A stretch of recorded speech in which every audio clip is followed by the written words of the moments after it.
കൊല്ലത്ത് ബിജെപിയുടെ അടിയന്തര നേതൃയോഗം ചേരുന്നു. വോട്ട് മറിക്കുന്നു എന്ന ആരോപണത്തെ തുടർന്നാണ് അടിയന്തര യോഗം.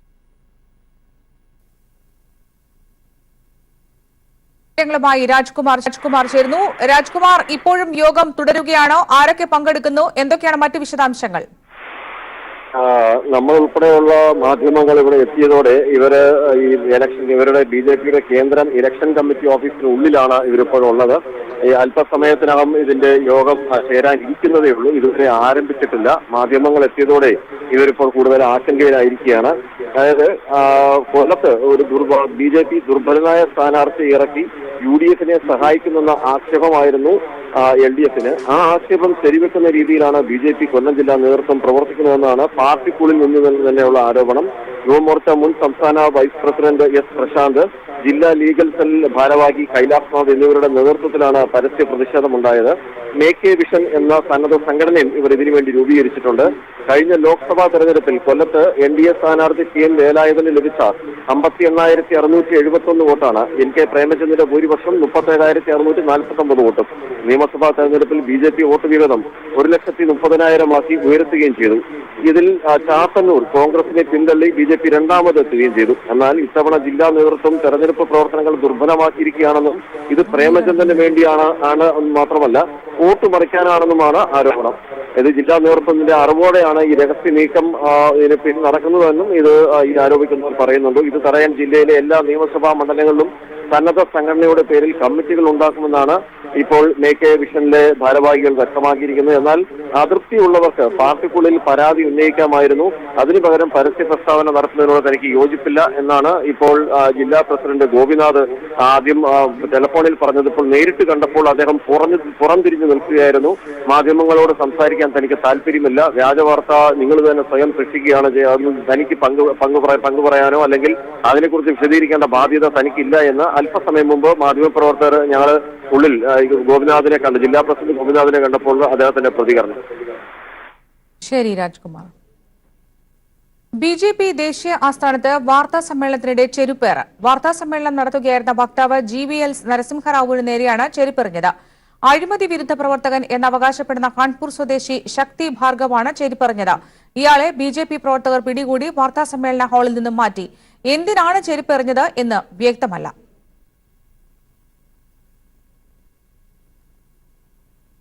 മതസ്പർദ്ധ വളർത്താൻ ശ്രമിച്ചതിന് PS ശ്രീധരൻപിള്ളയ്ക്കെതിരെ കേസ്. ജാമ്യമില്ലാ വകുപ്പ് പ്രകാരം ആറ്റിങ്ങൽ പോലീസാണ് പിള്ളയ്ക്കെതിരെ കേസെടുത്തത്. 4 വകുപ്പുകൾ പ്രകാരമാണ് കേസ്. ആറ്റിങ്ങലിലെ NDA സ്ഥാനാർത്ഥി ശോഭാ സുരേന്ദ്രന്റെ പ്രകടന പത്രികയുടെ പ്രകാശന ചടങ്ങിലായിരുന്നു ശ്രീധരൻപിള്ളയുടെ മുസ്ലിം വിരുദ്ധ പരാമർശം. ബാലാക്കോട്ടിലെ സൈനിക നടപടിയെക്കുറിച്ച് സംസാരിക്കുമ്പോൾ ഉണ്ടായ പരാമർശമാണ് കേസിന് ആസ്പദമായത്. 153, 153A വകുപ്പുകൾ പ്രകാരമാണ് പോലീസ് കേസെടുത്തത്. ഇസ്ലാമാകണമെങ്കിൽ ചില അടയാളങ്ങളൊക്കെയുണ്ടല്ലോ, വസ്ത്രമൊക്കെ മാറ്റി നോക്കിയാലേ അറിയാൻ പറ്റൂ എന്നായിരുന്നു പരാമർശം. സംഭവത്തിൽ ശ്രീധരൻപിള്ളയ്ക്കെതിരെ സംസ്ഥാന തെരഞ്ഞെടുപ്പ് ഓഫീസർക്കും കേന്ദ്ര തെരഞ്ഞെടുപ്പ് കമ്മീഷനും LDF പരാതി നൽകിയിട്ടുണ്ട്. അതോടൊപ്പം ഹൈക്കോടതിയിലും ഹർജി നൽകിയിട്ടുണ്ട്. കൈരളി ന്യൂസ്, തിരുവനന്തപുരം. ജനപക്ഷ നയങ്ങൾ നടപ്പാക്കുന്ന മതേതര സർക്കാർ രാജ്യത്ത് നിലവിൽ വരണമെന്ന് CPM general secretary Sitaram Yechury. രാജ്യത്ത് മാതൃക സൃഷ്ടിക്കുന്ന ഒരേയൊരു സമൂഹമാണ് കേരളം. ഇവിടെ വന്ന് മത്സരിക്കുന്നതിലൂടെ എന്ത് സന്ദേശമാണ് കോൺഗ്രസ് അധ്യക്ഷൻ നൽകുന്നതെന്നും അദ്ദേഹം ചോദിച്ചു. വയനാട്ടിലെ LDF സ്ഥാനാർത്ഥി PP സുനീറിന്റെ തെരഞ്ഞെടുപ്പ് പ്രചാരണ പരിപാടിയിൽ ബത്തേരിയിൽ സംസാരിക്കുകയായിരുന്നു അദ്ദേഹം. ജനപക്ഷ ബദലിന് ഇടതുപക്ഷമെന്ന് ഉറക്കെ പ്രഖ്യാപിക്കുന്നതായി ബത്തേരിയിലെ road show. CPIM general secretary Sitaram Yechury നയിച്ച റോഡ് ഷോ പ്രവർത്തകരെ ആവേശത്തിലാഴ്ത്തി. സുൽത്താൻ ബത്തേരി ചുള്ളിയോട് റോഡിൽ നിന്ന് ആരംഭിച്ച റോഡ് ഷോ ബൈപ്പാസ് വഴി ദേശീയപാതയിലൂടെ 2 കിലോമീറ്റർ പിന്നിട്ട് കോട്ടക്കുന്നിലാണ് സമാപിച്ചത്. റോഡ് ഷോയിലെ യുവാക്കളുടെയും സ്ത്രീകളുടെയും പങ്കാളിത്തം വലിയ ആവേശം പകരുന്നതായി യെച്ചൂരി കൈരളി ന്യൂസിനോട് പറഞ്ഞു. Very inspiring, very enthusiastic and very energetic. A lot of young people, it's very good. Young people is support the LDF. I'm sorry? Young people and women are supporting LDF. Are supporting LDF. I mean, not only young people and women, I think people are supporting LDF, everybody, every section. And I think this time, beating the record of 2004, when we had an alternate center, when people gave 18 MPs to LDF out of 20, this time they'll give 20 out of 20. സ്ഥാനാർത്ഥി PP Suneer, മന്ത്രിമാരായ KK Shailaja, AK Saseendran, മറ്റ് LDF നേതാക്കൾ എന്നിവർ road ഷോയിൽ പങ്കെടുത്തു. വീരപഴശ്ശിയുടെയും ടിപ്പു സുൽത്താന്റെയും പാദസ്പർശമേറ്റ സുൽത്താൻ ബത്തേരിയെ അക്ഷരാർത്ഥത്തിൽ ചുവപ്പണിയുന്നതായി മാറ്റി CPIM general secretary Sitaram യെച്ചൂരിയുടെ നേതൃത്വത്തിൽ നടന്ന റോഡ് ഷോ. സുൽത്താൻ ബത്തേരിയിൽ നിന്നും ക്യാമറാമാൻ അനിൽ കല്യാശ്ശേരിക്കൊപ്പം AK ലതീഷ്. മംഗലപുരത്ത് നിന്ന് കൊച്ചിയിലെത്തിച്ച നവജാത ശിശുവിന്റെ ശസ്ത്രക്രിയ ആരംഭിച്ചു. കുഞ്ഞിന് ഗുരുതരമായ ആരോഗ്യ പ്രശ്നങ്ങളുള്ളതായി ഡോക്ടർമാർ. കുഞ്ഞിന്റെ ഹൃദയത്തിന്റെ അറകളിലേക്ക് രക്തം എത്തിക്കുന്ന വെൻട്രിക്കിളിൽ ദ്വാരമുണ്ടെന്നും അയോട്ടിക് വാൽവിന് ജന്മനാ വൈകല്യമുള്ളതായും കുറിപ്പിൽ പറയുന്നു.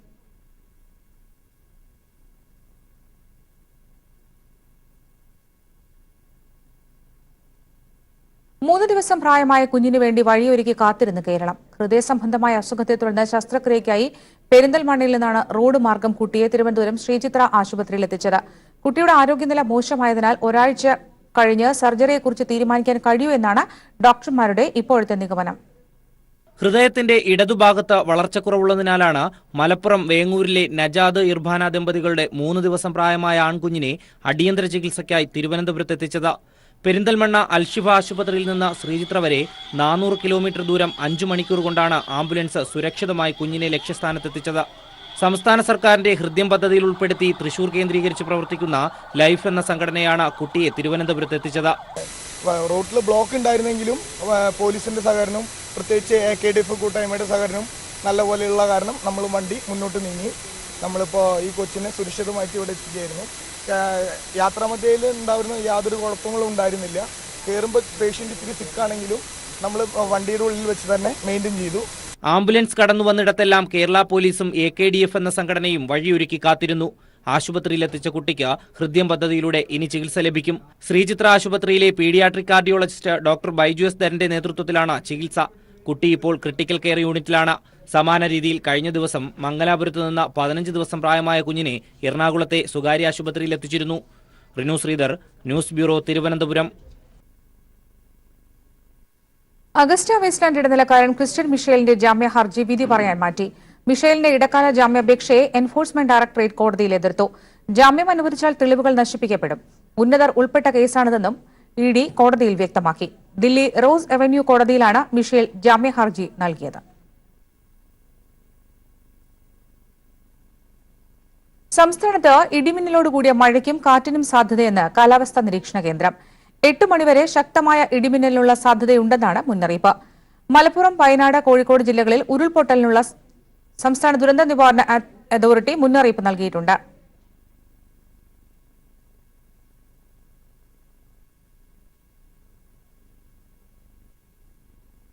നേതാക്കൾ അപമര്യാദയായി പെരുമാറിയെന്ന വനിതാ ദേശീയ വക്താവിന്റെ പരാതിക്ക് പോലും വില നൽകാതെ AICC നേതൃത്വം. AICC വക്താവ് പ്രിയങ്ക ചതുർവേദിയാണ് അപമര്യാദയായി പെരുമാറിയ UPയിലെ നേതാക്കളെ കോൺഗ്രസ് പാർട്ടിയിൽ തിരിച്ചെടുത്തത്. പാർട്ടിക്ക് വേണ്ടി രക്തവും വിയർപ്പും നൽകിയവരേക്കാൾ ഗുണ്ടകൾക്കാണ് കോൺഗ്രസിൽ പ്രാധാന്യമെന്ന് തുറന്നടിച്ച് വക്താവ് പ്രിയങ്ക ചതുർവേദി സ്വന്തം പാർട്ടിക്കെതിരെ രംഗത്തെത്തി. കോൺഗ്രസ് വക്താവ് തന്നെ കോൺഗ്രസ് പാർട്ടിയെ തള്ളിപ്പറഞ്ഞു. റഫേൽ വിവാദത്തിൽ വാർത്താ സമ്മേളനം നടത്താൻ സെപ്റ്റംബർ 1 മധുരയിലെത്തിയ AICC ദേശീയ വക്താവ് പ്രിയങ്ക ചതുർവേദിയോട് ഒപ്പമുണ്ടായിരുന്ന കോൺഗ്രസ് നേതാക്കൾ മോശമായി പെരുമാറി. അപമര്യാദയായി പെരുമാറിയ നേതാക്കൾ അശ്ലീല വാക്കുകളും ഉപയോഗിച്ചു. ദില്ലിയിൽ തിരിച്ചെത്തിയ പ്രിയങ്ക നൽകിയ പരാതിയുടെ അടിസ്ഥാനത്തിൽ കുറ്റക്കാരായ 8 നേതാക്കളെ കണ്ടെത്താൻ ദേശീയ നേതൃത്വത്തിന് കഴിഞ്ഞു. താൽക്കാലികമായി ചുമതലകളിൽ നിന്നും മാറ്റി നിർത്തിയെങ്കിലും കഴിഞ്ഞ ദിവസം ആരുമറിയാതെ 8 പേരെയും തിരിച്ചെടുത്ത് സ്ഥാനമാനങ്ങൾ നൽകി. ഇതിനെതിരെയാണ് പാർട്ടി ദേശീയ വക്താവും പരാതിക്കാരിയുമായ പ്രിയങ്ക ചതുർവേദി രംഗത്തെത്തിയത്. ഗുണ്ടകൾ തിരിച്ചെത്തിയെന്ന് ട്വീറ്റ് ചെയ്ത അവർ ദേശീയ നേതൃത്വത്തെ കടുത്ത ഭാഷയിൽ വിമർശിക്കുന്നു. പാർട്ടിക്ക് വേണ്ടി ചോരയും നീരും നൽകിയവരെക്കാൾ ഗുണ്ടകൾക്കാണ് കോൺഗ്രസിൽ പ്രാധാന്യമുള്ളത്. കോൺഗ്രസിന് വേണ്ടി അധിക്ഷേപങ്ങൾ നേരിട്ട തന്നെ ഭീഷണിപ്പെടുത്തിയവർ ഒരു പോറൽ പോലും ഏൽക്കാതെ രക്ഷപ്പെടുന്നത് നിർഭാഗ്യകരമാണെന്നും പ്രിയങ്ക പറഞ്ഞു. തെരഞ്ഞെടുപ്പ് അടുത്തിരിക്കെ സ്വന്തം വക്താവ് തന്നെ തള്ളിപ്പറഞ്ഞത് കോൺഗ്രസ് നേതൃത്വത്തെ വെട്ടിലാക്കി. ഉത്തർപ്രദേശിന്റെ ചുമതലയുള്ള ജനറൽ സെക്രട്ടറി ജ്യോതിരാജ സിന്ധ്യയുടെ അനുമതിയോടെയാണ് നേതാക്കളെ തിരിച്ചെടുത്തത് എന്നാണ് കോൺഗ്രസിന്റെ UP ഘടകം വ്യക്തമാക്കുന്നത്. കൈരളി ന്യൂസ്, ദില്ലി. കേരളം പോളിംഗ് ബൂത്തിലേക്ക് എത്താൻ ഇനി 5 ദിവസം മാത്രം ബാക്കി നിൽക്കെ അവസാനവട്ട വോട്ടുറപ്പിക്കലിലാണ് മുന്നണികൾ. കണക്ക് കൂട്ടിയും കുറച്ചും പരമാവധി സീറ്റ് നേടാൻ പ്രധാന മുന്നണികളായ LDFും UDFും ശക്തമായി രംഗത്തുള്ളപ്പോൾ ഒരു സീറ്റെങ്കിലും പിടിക്കണം എന്ന ആഗ്രഹത്തിലാണ് കേരളത്തിലെ NDA ഘടകം. ലോക്സഭാ തെരഞ്ഞെടുപ്പിന് 5 നാൾ ശേഷിക്കെ ഓരോ മണ്ഡലത്തിലും വിജയം ഉറപ്പിക്കുവാനുള്ള അവസാനഘട്ട പ്രചരണത്തിലാണ് LDFും UDFും. മോദി വിരുദ്ധ തരംഗവും ന്യൂനപക്ഷ വോട്ടുകൾ അനുകൂലമാകുമെന്ന വിശ്വാസവും ഒപ്പം സ്ഥാനാർത്ഥികളെ ആദ്യം നിശ്ചയിക്കാനായതും LDFിന് അനുകൂല ഘടകങ്ങളാണ്.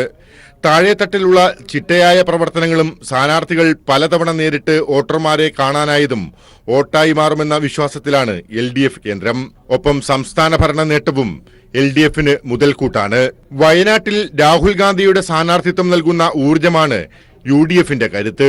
എങ്കിലും ഇത് സംസ്ഥാനത്തെ എല്ലാ മണ്ഡലങ്ങളിലും എത്തിക്കാൻ ആകുന്നില്ല എന്നതാണ് UDFിനെ വലയ്ക്കുന്നത്. ഒപ്പം MK രാഘവന് നേരെ ഉയർന്ന കോഴ ആരോപണവും ദൃശ്യങ്ങളും വടക്കൻ മേഖലയിലെ മണ്ഡലങ്ങളിൽ പ്രചരണ പ്രവർത്തനത്തിന്റെ വേഗത കുറച്ചിട്ടുണ്ട്. ഒപ്പം തെക്കൻ ജില്ലകളിൽ പ്രധാനമായ തിരുവനന്തപുരത്ത് പ്രചരണത്തിന് വേഗം പോരെന്ന പരാതി സ്ഥാനാർത്ഥിയായ ശശി തരൂർ തന്നെ ഉയർത്തിയത് UDFിന്റെ പ്രചരണ രംഗത്തിന്റെ പോരായ്മകളാണ് ഉയർത്തിക്കാട്ടുന്നത്. ത്രികോണ മത്സരം നടക്കുന്ന തിരുവനന്തപുരത്ത് ഏത് വിധേനയും വിജയം നേടാൻ BJPയും ഒപ്പം RSS ഉൾപ്പെടെയുള്ള സംഘപരിവാർ സംഘടനകളും രംഗത്തുണ്ട്. ഇത്തവണ കേരളത്തിൽ താമര വിരിയിക്കാനായില്ലെങ്കിൽ അതൊരു സ്വപ്നമായി മാത്രം അവശേഷിക്കുമെന്ന തിരിച്ചറിവും BJPക്കുണ്ട്. ജാതി കാർഡ് ഉയർത്തി വോട്ട് തേടാൻ സുവർണാവസരം കാത്തിരിക്കുന്ന BJPക്ക് ശബരിമല വിഷയം ഉയർത്താൻ കഴിയാതെ കഴിഞ്ഞാണിട്ട തിരഞ്ഞെടുപ്പ് കമ്മീഷന്റെ നടപടികളാണ് തിരിച്ചടിയായത്. എങ്കിലും ഒളിഞ്ഞും തെളിഞ്ഞും ശബരിമല പ്രചരണായുധമാക്കുന്നുണ്ട് BJP. എന്തായാലും പരമാവധി സീറ്റിൽ വിജയമുറപ്പിക്കുക എന്നത് തന്നെയാണ് മുന്നണികളുടെ പരമലക്ഷ്യം. News bureau, Thiruvananthapuram. പ്രധാനമന്ത്രി നരേന്ദ്രമോദിയുടെ ഹെലികോപ്റ്റർ പരിശോധിച്ചതിന് തെരഞ്ഞെടുപ്പ് ഉദ്യോഗസ്ഥനെ സസ്പെൻഡ് ചെയ്ത് തെരഞ്ഞെടുപ്പ് കമ്മീഷൻ. അടിയന്തരമായി സസ്പെൻഡ് ചെയ്തുകൊണ്ടാണ് കമ്മീഷൻ ഉത്തരവിട്ടത്. ഒഡീഷയിലെ സോലാംപൂരിലാണ് സംഭവം. നേരത്തെ കർണാടകയിൽ പ്രചരണത്തിനെത്തിയപ്പോൾ മോദി ഹെലികോപ്റ്ററിൽ കൊണ്ടുപോയ പെട്ടികൾ ഏറെ വിവാദമായിരുന്നു. തെരഞ്ഞെടുപ്പ് പ്രചാരണത്തിനായി ഒഡീഷയിലെ സോലാംപൂരിൽ കഴിഞ്ഞ ഹെലികോപ്റ്റർ ഇറങ്ങിയപ്പോഴാണ് സോലാംപൂർ തെരഞ്ഞെടുപ്പ് ഉദ്യോഗസ്ഥനായ മുഹമ്മദ് മുഹസിൻ നേതൃത്വത്തിലുള്ള ഫ്ലൈയിംഗ് സ്ക്വാഡ് മോദിയുടെ ഹെലികോപ്റ്റർ പരിശോധിച്ചത്. എന്നാൽ തെരഞ്ഞെടുപ്പ് കമ്മീഷന്റെ നിർദ്ദേശങ്ങൾ പാലിച്ചില്ലെന്ന് ചൂണ്ടിക്കാട്ടി തെരഞ്ഞെടുപ്പ് കമ്മീഷൻ കർണാടക കോർഡറിലുള്ള IAS ഉദ്യോഗസ്ഥനെ അടിയന്തരമായി സസ്പെൻഡ് ചെയ്യുകയായിരുന്നു. പ്രഥമ ദൃഷ്ട്യാ തന്നെ മുഹമ്മദ് മൊഹസിന്റെ ഭാഗത്തുനിന്നും തെറ്റുണ്ടായതായി ഓർഡറിൽ കമ്മീഷൻ ചൂണ്ടിക്കാട്ടുന്നു. ഒഡീഷ മുഖ്യമന്ത്രി നവീൻ പട്നായിക്കിന്റെ ഹെലികോപ്റ്ററും സമാന രീതിയിൽ ഇന്നലെ പരിശോധിച്ചിരുന്നു. എന്നാൽ മോദിയുടെ ഹെലികോപ്റ്ററിൽ നടത്തിയ പരിശോധനയാണ് സസ്പെൻഷനിലേക്ക് നയിച്ചതെന്നാണ് ലഭിക്കുന്ന സൂചനകൾ. നേരത്തെ കർണാടകയിൽ തെരഞ്ഞെടുപ്പ് പ്രചാരണത്തിനെത്തിയ പ്രധാനമന്ത്രി നരേന്ദ്രമോദിയുടെ ഹെലികോപ്റ്ററിൽ നിന്നും വലിയൊരു പെട്ടി സ്വകാര്യ വാഹനത്തിലേക്ക് മാറ്റിയിരുന്നു. ഇതേറെ വിവാദങ്ങൾ സൃഷ്ടിക്കുകയും അന്വേഷണം ആവശ്യപ്പെട്ട് കോൺഗ്രസ് രംഗത്തെത്തുകയും ചെയ്തിരുന്നു. ഇതിനു പിന്നാലെയാണ് മോദിയുടെ ഹെലികോപ്റ്ററിൽ പരിശോധന നടത്തിയ കർണാടക കോർഡറിലെ IAS ഉദ്യോഗസ്ഥനെ സസ്പെൻഡ് ചെയ്തുള്ള തെരഞ്ഞെടുപ്പ് കമ്മീഷന്റെ നടപടിയെന്നതും ശ്രദ്ധേയമാണ്. News bureau, Delhi. വർഗീയത ഇളക്കിവിടുന്നവർക്കെതിരെ ജാഗ്രത വേണമെന്ന് ലത്തീൻ കത്തോലിക്ക ആർച്ച് ബിഷപ്പ് സൂസേപാക്യം. നന്മയുടെ ശക്തിയുമായി കൂടിച്ചേർന്ന് പുതിയ ആകാശവും ഭൂമിയും സൃഷ്ടിക്കുക എന്നതാണ് സഭയുടെ ലക്ഷ്യമെന്നും അസത്യത്തിൽ നിന്നും സത്യത്തിലേക്കും അന്ധകാരത്തിൽ നിന്നും വെളിച്ചത്തിലേക്കും രാജ്യം ഉയർത്തെഴുന്നേൽക്കട്ടെ എന്നും സൂസേപാക്യം തന്റെ ഈസ്റ്റർ സന്ദേശത്തിൽ പറഞ്ഞു. പുതിയൊരു ക്ഷേമരാഷ്ട്രം സ്വപ്നം കണ്ടുകൊണ്ട് പ്രതിനിധികളെ തിരഞ്ഞെടുക്കുവാനായിട്ട് ഭാരത ജനത ശ്രമിച്ചുകൊണ്ടിരിക്കുന്ന ഈ അവസരത്തിൽ അസത്യത്തിൽ നിന്ന് സത്യത്തിലേക്കും അന്ധകാരത്തിൽ നിന്ന് പ്രകാശത്തിലേക്കും മൃത്യുവിൽ നിന്ന് അമർത്യതയിലേക്കും നമ്മുടെ രാജ്യം ഉയർത്തെഴുന്നേൽക്കട്ടെ എന്നതാണ് എനിക്ക് നിങ്ങൾക്കെല്ലാവർക്കും ഭാരത ജനതയ്ക്കുമായിട്ടുള്ള ആശംസയും പ്രാർത്ഥനയും. മറ്റ് ഏതൊരു സംസ്ഥാനത്തിലെ ജനങ്ങളെക്കാളും കൂടുതലായിട്ട് കേരള ജനതയ്ക്കുണ്ടെന്ന് ഞാൻ വിശ്വസിക്കുന്നു. അതുകൊണ്ട് വർഗീയതയെക്കുറിച്ച് എനിക്ക് ഭയം തോന്നുന്നില്ല. പക്ഷെ അതേസമയത്തിന് അത് ഇളക്കി വിടുവാനായിട്ട് ശ്രമിക്കുന്ന ശക്തികൾക്കെതിരെ നമ്മൾ തീർച്ചയായിട്ടും ജാഗരൂകരായിരിക്കണം എന്നുള്ളതിന് യാതൊരു സംശയവുമില്ല. പത്തനംതിട്ട MP-യും UDF സ്ഥാനാർത്ഥിയുമായ ആന്റോ ആന്റണി അധികാരത്തിന്റെ പിൻബലത്തിൽ ഭാര്യയുടെയും സഹോദരങ്ങളുടെയും പേരിൽ അനധികൃതമായി വായ്പ തരപ്പെടുത്തി വൻ സാമ്പത്തിക ക്രമക്കേട് നടത്തിയതായി പരാതി. MP-യുടെ കുടുംബം സാമ്പത്തിക ക്രമക്കേട് നടത്തിയ സർവീസ് സഹകരണ ബാങ്കുകൾ കടുത്ത സാമ്പത്തിക പ്രതിസന്ധിയിലായെന്നും ആരോപണം. ആന്റോ ആന്റണി എംപിയുടെ സഹോദരനും കോൺഗ്രസ് സംഘടനാ നേതാവുമായ ചാൾസ് ആന്റണി പൂഞ്ഞാർ സർവീസ് സഹകരണ ബാങ്ക് സെക്രട്ടറി ആയിരിക്കെ 12 കോടിയുടെ ക്രമക്കേട് നടത്തിയതായാണ് ബാങ്ക് ഭരണസമിതി മുൻ ഭാരവാഹികൾ പത്തനംതിട്ടയിൽ വാർത്താ സമ്മേളനത്തിൽ ആരോപിച്ചിരിക്കുന്നത്. എംപിയുടെ ഭാര്യ ഗ്രേസ് ആന്റോയെ നിയമങ്ങളും ചട്ടങ്ങളും ലംഘിച്ച് പൂഞ്ഞാർ സർവീസ് സഹകരണ ബാങ്കിൽ അംഗമാക്കുകയും ഇവരുടെ പേരിലുള്ള 47.596 വസ്തുവിന്റെ ഈടിന്മേൽ 3 പേരുടെ പേരിൽ 30 ലക്ഷം രൂപ ലോൺ നൽകുകയും ചെയ്തിട്ടുണ്ട്. എംപിയുടെ സഹോദരൻ ചാൾസ് ആന്റണിയുടെ ഭാര്യ, മകൾ, മറ്റ് ബന്ധുക്കൾ എന്നിവരുടെ പേരിൽ 1 കോടി 40 ലക്ഷം രൂപ വായ്പയും എടുത്തു. എംപിയുടെ ജ്യേഷ്ഠ സഹോദരൻ ജെയിംസ് ആന്റണി, ഭാര്യ ചിന്നമ്മ ജെയിംസ്, മകൾ അനി എന്നിവരുടെയും മറ്റൊരു സഹോദരനായ ജോസ് ആന്റണി എന്നയാളുടെയും പേരിൽ 6 കോടി 94 ലക്ഷം രൂപ സർവീസ് സഹകരണ ബാങ്കിൽ കുടിശ്ശികയുമുണ്ട്. ബാങ്ക് കടുത്ത സാമ്പത്തിക പ്രതിസന്ധി നേരിടുകയാണെന്നും ഇത് സംബന്ധിച്ച് കോട്ടയം ജില്ലാ പോലീസ് മേധാവിക്ക് 2018 നവംബറിൽ പരാതി നൽകിയെങ്കിലും യാതൊരു നടപടിയും ഉണ്ടായിട്ടില്ലെന്നും കോൺഗ്രസ് മുൻ മണ്ഡലം പ്രസിഡന്റ് കൂടിയായ സിറിയക് ലൂക്കോസ് ആരോപിച്ചു. കോട്ടയം DCC മെമ്പർ ഉൾപ്പെടെ 12 കോടി രൂപ ബാങ്കിൽ നിന്ന് അടിച്ചു മാറ്റിയിരിക്കുകയാണ്. വായ്പ എടുക്കുന്നത് 76 കോടി ഡെപ്പോസിറ്റുള്ള ബാങ്കിൽ 25 കോടി രൂപ ജില്ലാ ബാങ്ക് വായ്പയുണ്ട്. ഇപ്പം ബാങ്കിലെ നിക്ഷേപകർക്ക് പണം കൊടുക്കാനോ ചിറ്റ് പിടിച്ചോ പണം കൊടുക്കാനോ ബാങ്കിന്റെ ബാക്കി ഒരു ഇടപാടുകൾ നടക്കാതെ സാധിക്കുന്നില്ല. ബാങ്ക് പ്രതിസന്ധിയിലായിരിക്കുകയാണ്. ഈടുവെച്ച ഭൂമിയുടെ വില പെരുപ്പിച്ച് കാട്ടിയാണ് എംപിയുടെ കുടുംബം ഇത്തരം വലിയൊരു ക്രമക്കേട് നടത്തിയിരിക്കുന്നതെന്നും ഭാരവാഹികൾ ആരോപിച്ചു. News bureau, Pathanamthitta. മൺട്രോത്തുരുത്ത് നിവാസികൾക്ക് കൊല്ലം പാർലമെന്റ് മണ്ഡലത്തിൽ വോട്ടില്ല. എങ്കിലും മൺട്രോത്തുരുത്ത് നിവാസികൾ KN ബാലഗോപാലിന് വേണ്ടി വോട്ട് തേടി കൊല്ലം പട്ടണത്തിലിറങ്ങി. മുങ്ങിത്താഴ്ന്നുകൊണ്ടിരിക്കുന്ന മൺട്രോത്തുരുത്തിനെ ലോകശ്രദ്ധയിലേക്ക് എത്തിച്ച ബാലഗോപാലിന് വിജയാശംസകളുമായിട്ടാണ് അവരെത്തിയത്. മൺട്രോത്തുരുത്ത് പഞ്ചായത്ത് പ്രസിഡന്റ് ബിനു കരുണാകരന്റെ നേതൃത്വത്തിൽ 100ഓളം വരുന്ന മൺട്രോത്തുരുത്ത് നിവാസികൾ പെരുമണിൽ നിന്നും സൈക്കിൾ റാലിയുമായാണ് കൊല്ലത്തെത്തിയത്. രാജ്യസഭാംഗമായിരിക്കെ KN ബാലഗോപാലാണ് പാർലമെന്റിലും പരിസ്ഥിതി വ്യതിയാനങ്ങളെക്കുറിച്ച് തായ്ലൻഡിൽ നടന്ന അന്താരാഷ്ട്ര സെമിനാറിലും മൺട്രോത്തുരുത്തിന്റെ പ്രശ്നങ്ങൾ അവതരിപ്പിച്ചത്. ഇതിന്റെ ഭാഗമായി അന്താരാഷ്ട്ര പഠന സംഘങ്ങൾ മൺട്രോത്തുരുത്തിലെത്തി. മൺട്രോത്തുരുത്തിന്റെ ടൂറിസം സാധ്യതകളും വർദ്ധിപ്പിച്ചു.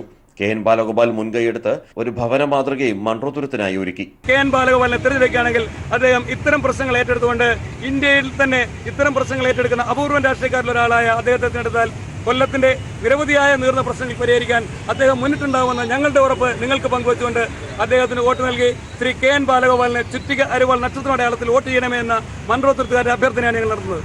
CPIM ജില്ലാ കമ്മിറ്റിയുടെ നേതൃത്വത്തിൽ മൺട്രോത്തുരുത്തിൽ നിർമ്മിക്കുന്ന ആംഫിയൻസ് വീടിന്റെ ശില്പിയും ബാലഗോപാലാണ്. കൈരളി ന്യൂസ്, കൊല്ലം.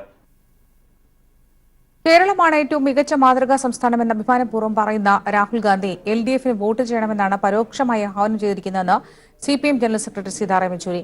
ഇടതുപക്ഷമാണ് കേരളത്തിലെ ഈ വിധത്തിൽ മാറ്റിമറിച്ചതെന്നുകൂടി അദ്ദേഹം ഓർമ്മിക്കണം എന്നും യെച്ചൂരി പറഞ്ഞു. ചാലക്കുടി ലോക്സഭാ മണ്ഡലത്തിലെ LDF സ്ഥാനാർത്ഥി ഇന്നസെന്റിന്റെ തെരഞ്ഞെടുപ്പ് പ്രചാരണാർത്ഥം അങ്കമാലിയിൽ ചേർന്ന പൊതുസമ്മേളനത്തിൽ പ്രസംഗിക്കുകയായിരുന്നു അദ്ദേഹം. He comes here and says, we have given a corruption-free government. This government, the amount of money BJP is spending today, all this money is coming through this sort of corruption that has happened in the loot of India, through the NPS, through the Rafale deal, and through the deal of privatization of airports, including your Thiruvananthapuram airport, that is going to the Adanis, and all their friends are getting these deals, and all the money is coming back to the BJP through the new legal form of electoral bonds. രാജ്യത്തിന്റെ ഭരണഘടനാ മൂല്യങ്ങളെ നിരാകരിക്കുന്ന RSS നേതൃത്വം നൽകുന്ന മോഡി സർക്കാർ വർഗീയ വികാരങ്ങൾ ഉയർത്തുന്ന പ്രവർത്തനങ്ങളാണ് നടത്തുന്നതെന്ന് CPM പോളിറ്റ് ബ്യൂറോ അംഗം പ്രകാശ് കാരാട്ട്. വർഗീയതയ്ക്കെതിരെ കൃത്യമായ നിലപാടെടുക്കാൻ കോൺഗ്രസിന് കഴിയുന്നില്ല. മതേതരത്വം സംരക്ഷിക്കപ്പെടണമെങ്കിൽ ഇടതുപക്ഷത്തിന്റെ ശക്തി വർദ്ധിപ്പിക്കണം എന്നും പ്രകാശ് കാരാട്ട് പറഞ്ഞു. കോട്ടയം ലോക്സഭാ മണ്ഡലത്തിലെ ഇടതുമുന്നണി സ്ഥാനാർത്ഥി VN വാസവന്റെ തെരഞ്ഞെടുപ്പ് പൊതുയോഗം ഉദ്ഘാടനം ചെയ്ത് സംസാരിക്കുകയായിരുന്നു അദ്ദേഹം. കോട്ടയം ലോക്സഭാ മണ്ഡലത്തിലെ LDF സ്ഥാനാർത്ഥി VN വാസവന്റെ പ്രചാരണങ്ങൾക്ക് ആവേശം പകർന്നാണ് CPIM പോളിറ്റ് ബ്യൂറോ അംഗം പ്രകാശ് കാരാട്ട് മണ്ഡലത്തിലെത്തിയത്. ഇന്ത്യൻ ഭരണഘടനാ മൂല്യങ്ങളെ നിരാകരിക്കുന്ന BJPയെ കടന്നാക്രമിച്ച പ്രകാശ് കാരാട്ട് കോൺഗ്രസിന്റെ കാപട്യങ്ങൾ തുറന്നു കാട്ടുകയും ചെയ്തു. നിലപാടുകളിൽ മാറ്റമില്ലാത്തത് ഇടതുപക്ഷത്തിന് മാത്രമാണ്. സ്വയം ദുർബലപ്പെട്ട കോൺഗ്രസ് ഒളിഞ്ഞും തെളിഞ്ഞും വർഗീയതയ്ക്ക് ചൂട്ടുപിടിക്കുന്നു. കോൺഗ്രസ് നേതാക്കൾ പലരും ഇന്ന് BJPയുടെ പ്രതിനിധികളാണെന്നും BJPക്കും കോൺഗ്രസിനുമിടയിൽ അകലം കുറയുന്നുവെന്നും പ്രകാശ് കാരാട്ട് പറഞ്ഞു. In today's political situation, it is only the left who is the most consistent, determined fighter politically and ideologically against the BJP and the communal forces. The Congress party has shown itself time and again to be compromising with the BJP and the communal forces. See how in this run-up to the Lok Sabha elections, dozens of Congress leaders have deserted the Congress and joined the BJP. So the distinction between the Congress and the BJP is getting blurred because of the erosion of the ideological commitment of the Congress to fight the communal forces. ജനങ്ങൾക്ക് നൽകിയ പല വാഗ്ദാനങ്ങളും ലംഘിച്ച മോഡി തൊഴിൽ അവസരങ്ങളെക്കാൾ തൊഴിലില്ലായ്മയാണ് സൃഷ്ടിച്ചത്. ഈ ഭരണത്തിൽ നേട്ടമുണ്ടാക്കിയത് വിരലിലെണ്ണാവുന്ന വൻകിടക്കാർ മാത്രമാണ്. ഇതിനെല്ലാമെതിരെ ശബ്ദമുയർത്തിയത് രാജ്യത്തെ ഇടതുപക്ഷമാണെന്നും പ്രകാശ് കാരാട്ട് ചൂണ്ടിക്കാട്ടി. അഡ്വക്കേറ്റ് പി കെ ചിത്രഭാനു അധ്യക്ഷനായ യോഗത്തിൽ LDF നേതാക്കളായ Vaikom Viswan, AV Russel, CK Sasidharan, Mani C Kappan, advocate VB Binu, advocate K Anilkumar, Sabu Murikkaveli തുടങ്ങിയവരും സന്നിഹിതരായിരുന്നു. News bureau, Kottayam. ആറ്റിങ്ങൽ മണ്ഡലത്തിലെ പോരാട്ടം അവസാന ലാപ്പിലേക്ക് കടക്കുമ്പോൾ 3 മുന്നണികളും കടുത്ത പ്രതീക്ഷയിലാണ്. ചുവന്ന കോട്ടയ്ക്ക് ഇത്തവണയും വിള്ളൽ വീഴ്ത്താൻ കഴിയില്ലെന്ന് ഇടതുപക്ഷം ഉറച്ചു വിശ്വസിക്കുമ്പോൾ ഇത്തവണ അട്ടിമറിമുണ്ടാകും എന്നാണ് UDFന്റെ അവകാശവാദം. ശക്തമായ ത്രികോണ മത്സരം കാഴ്ചവെക്കുക എന്നതാണ് BJPയുടെ ലക്ഷ്യം. ആറ്റിങ്ങലിന്റെ സ്വന്തം സമ്പത്തിന് ഭയാശങ്കകൾ ഏതുമില്ല. ഇടതുപക്ഷത്തിന്റെ പൊന്നാപുരം കോട്ട ഭദ്രമെന്ന് സമ്പത്തും പാർട്ടിയും ഉറച്ചു വിശ്വസിക്കുന്നു. 3 റൗണ്ട് പര്യടനം എല്ലാ ബൂത്തിലും ഇതിനോടകം സമ്പത്ത് പൂർത്തിയായി കഴിഞ്ഞു. ചിട്ടയായ പ്രവർത്തനത്തിലൂടെ, കൃത്യമായ പ്രചരണ സംവിധാനങ്ങളിലൂടെ താഴെത്തട്ടിലേക്ക് തന്റെ പ്രചരണം എത്തിക്കാൻ കഴിഞ്ഞതിന്റെ ആത്മവിശ്വാസത്തിലാണ് ഡോക്ടർ സമ്പത്ത്. ഇപ്പോൾ റോഡ് ഷോ സമ്പത്തിന്റെ ആരംഭിക്കാനായി പോവുകയാണ്. തുമ്പയിലാണ് നമ്മളുള്ളത്. ഒരു പറ്റം സമ്പത്തുമാരായി മാറിയിരിക്കുന്ന അദ്ദേഹത്തിന്റെ പ്രവർത്തകരോടൊപ്പമാണ് അദ്ദേഹം ഉള്ളത്. അദ്ദേഹത്തോട് തന്നെ നമുക്ക് ഇതുവരെയുള്ള തെരഞ്ഞെടുപ്പ് പ്രചരണ വിശേഷങ്ങൾ ചോദിക്കാം. 2267 സ്വീകരണ കേന്ദ്രങ്ങളിൽ ജനങ്ങളോട് ഇതുപോലെ മൈക്കെടുത്ത് വെച്ച് വർത്തമാനം പറഞ്ഞൊരു സ്ഥാനാർത്ഥിയാണ്. ഇന്ത്യയിൽ 543 പാർലമെന്റ് മണ്ഡലങ്ങളിൽ അങ്ങനെ ഒറ്റ സ്ഥാനാർത്ഥി ഉണ്ടാവുള്ളൂ. അത് ആറ്റിങ്ങൽ പാർലമെന്റ് മണ്ഡലത്തിൽ LDF സ്ഥാനാർത്ഥിയായിരിക്കും. അതിനെല്ലാം കാരണം ഈ ജനങ്ങളാണ്. ലത്തീൻ മുസ്ലിം വോട്ടുകൾ നിർണായകമായ ചിറയൻകീഴ് വർക്കല മണ്ഡലങ്ങളിലെ തീരമേഖലയിൽ കൂറ്റൻ റോഡ് ഷോ നടത്തി എതിരാളികളെ അമ്പരപ്പിക്കാൻ ഇടതുമുന്നണിക്ക് ഇന്നലെ കഴിഞ്ഞു. 1000-ലേറെ ഇരുചക്രവാഹനങ്ങളുടെ അകമ്പടിയോടെയാണ് സമ്പത്ത് തീരപ്രദേശത്ത് തേരോട്ടം നടത്തിയത്. ന്യൂനപക്ഷ കേന്ദ്രങ്ങളായ പെരുമാതുറയിലും മറ്റും മുസ്ലിം സ്ത്രീകളടക്കമുള്ളവർ കാത്തുനിന്ന് സമ്പത്തിന് അഭിവാദ്യമർപ്പിച്ചത് എതിരാളികൾക്കും ഞെട്ടലുണ്ടാക്കിയിട്ടുണ്ട്. നെടുമങ്ങാട് മണ്ഡലത്തിലെ ആനാട് പഞ്ചായത്തിലായിരുന്നു അടൂർ പ്രകാശിന്റെ ഇന്നലത്തെ പര്യടനം. ഒരു റൗണ്ട് മണ്ഡലത്തിൽ മുഴുവനായി ഇതിനോടകം അടൂർ പ്രകാശ് പര്യടനം നടത്തി കഴിഞ്ഞു. ജനങ്ങൾ ഇറങ്ങി ഓരോ റോഡരികിലും ഉള്ള ഇടങ്ങളിൽ ഓടി വരുമ്പോഴും ഒക്കെ അവരുടെ ഒരു പ്രതികരണം ഏത് തരത്തിലാണ് എന്ന് മനസ്സിലാക്കാൻ കഴിയും. അതാണ് ഏറ്റവും വലിയ ഒരു വിജയമായിട്ട് തന്നെ ഞാൻ കാണുന്നത്. ശക്തമായ ത്രികോണ മത്സരത്തിന്റെ പ്രതീതി സൃഷ്ടിക്കാൻ ശോഭാ സുരേന്ദ്രന് കഴിഞ്ഞിട്ടുണ്ട്. നിയമസഭാ തെരഞ്ഞെടുപ്പിൽ പല മണ്ഡലങ്ങളിലും ഉണ്ടാക്കിയ നേട്ടം ലോക്സഭാ തെരഞ്ഞെടുപ്പിലും ആവർത്തിക്കുമെന്നാണ് BJPയുടെ പ്രതീക്ഷ. 3 സ്ഥാനാർത്ഥികളോട് അവരുടെ മണ്ഡലത്തിൽ ഏറ്റവും മെച്ചപ്പെട്ട രൂപത്തിലുള്ള പ്രചരണമാണ് നടത്തിക്കൊണ്ടിരിക്കുന്നത്. ത്രികോണ മത്സരത്തിന്റെ എല്ലാ സാധ്യതയും നിലനിർത്തിക്കൊണ്ടുള്ള പോരാട്ടമാണ് ആറ്റിങ്ങലിൽ നടക്കുന്നത്.